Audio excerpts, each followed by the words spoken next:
Okay, and the final bit you need to do for essays is to write a conclusion. No matter which method that you use, the conclusion is essential. You can't really get more than 6 or 7 at most out of 30 without one. If in the exam you're running out of time, leave a gap, write a conclusion. It is essential. You can always go back to the paragraph you haven't quite finished once you've got that conclusion done. So that's my first piece of advice there. Okay.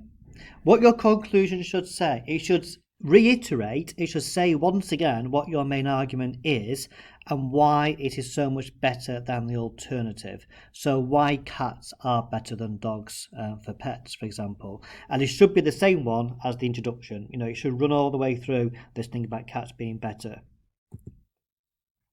Do not introduce new information into the conclusion or new argument. They all should have been dealt with already. So don't think, oh, I've just remembered this, I'll shove it in the conclusion. So no new information or no new argument in this conclusion.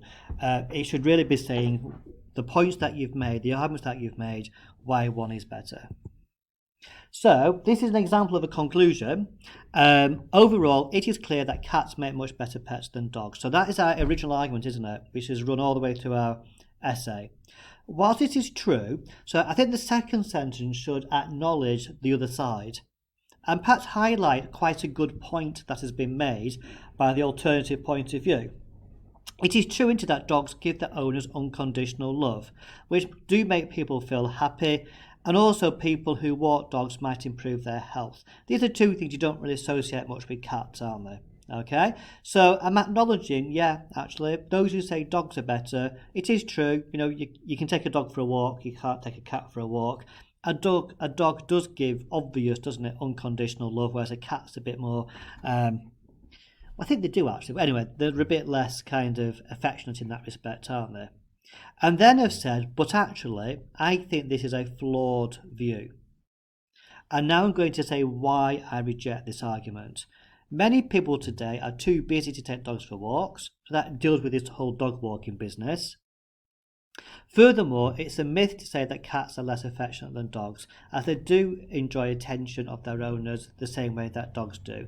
So I'm actually saying, yeah, okay, the best arguments you can make for dogs are the walking stuff and the love thing. Well, actually, many people are too busy to take the dogs for a walk, and actually cats also show affection. They're just doing it a different way to dogs, don't they? And then my final bit, so I'm trying to destroy here the argument of the other side, essentially. I'm setting it up to destroy them. And then overall, therefore, it is clear that despite the advantages of having a dog, in fact, cats are much better in the modern world, and they're equally affectionate and easy to look after. So my view is so much better. So there's three things in this conclusion, isn't there? My argument, acknowledging the other side and what's quite good about the other side, and then destroying it and saying, well, actually, this is a weak view and my view is actually better. So they're the three things that you need to do in that conclusion. Do leave time for the conclusion in the essay and in the exam. As I said, it is an essential bit to do. And as I said, if you are running out of time in the exam or in a timed essay in class, leave a gap, write the conclusion. You can always go back to your previous paragraph if you need to, can't you? Okay, so I hope all that has been helpful on writing essays. And I look forward to seeing essays over the next 2 years from you, hopefully using one of these two methods to help you to do that. And with that, cheerio.